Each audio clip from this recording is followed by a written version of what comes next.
I'm Addi Banks.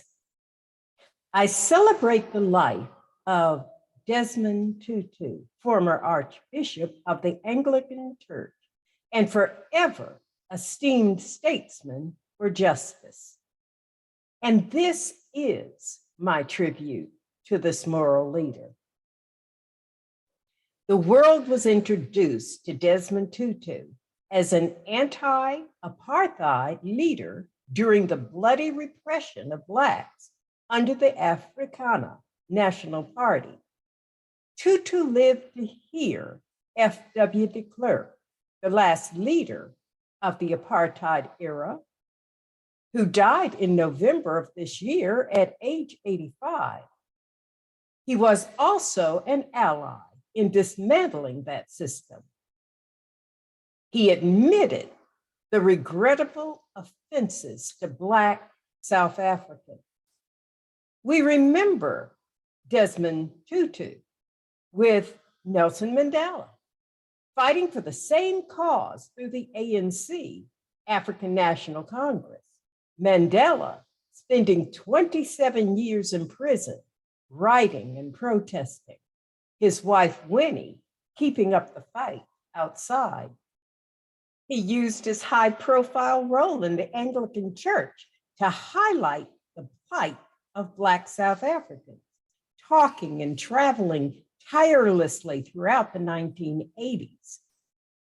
Tutu became the face of the anti-apartheid movement abroad. It was Tutu on the ground speaking about international actions against his government. Quote, "Our land is burning and bleeding, and so I call on the international community to apply punitive sanctions against this government." He said this in 1986. In February 1990, Tutu led Mandela onto the balcony of Cape Town City Hall, overlooking a square where the ANC hero made his first public address after release from prison. He was at Mandela's side 4 years later when he was sworn in as the country's first Black president. In memoriam, the article notes that Desmond Tutu, the Nobel Peace Laureate, whose moral might permeated South African society during apartheid's darkest hours and into the uncharted territory of new democracy.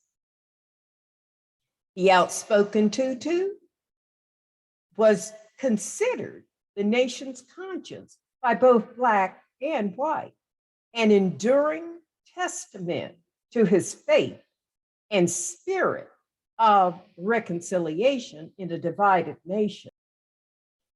As head of the post-apartheid Truth and Reconciliation Commission, Tutu navigated the nation through healing and listened to all sides of this complicated reunion, avoiding bloodshed, avoiding retaliation, and standing up as a Christian steward for peace.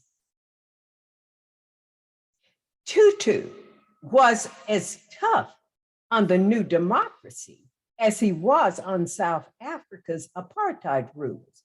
He said, quote, "What is sauce for the goose must be sauce for the gander too," end quote.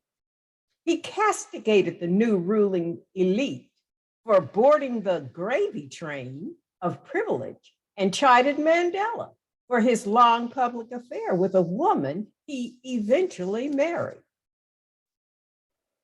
He condemned President Jacob Zuma over allegations of corruption surrounding the $23 million security upgrade to his home.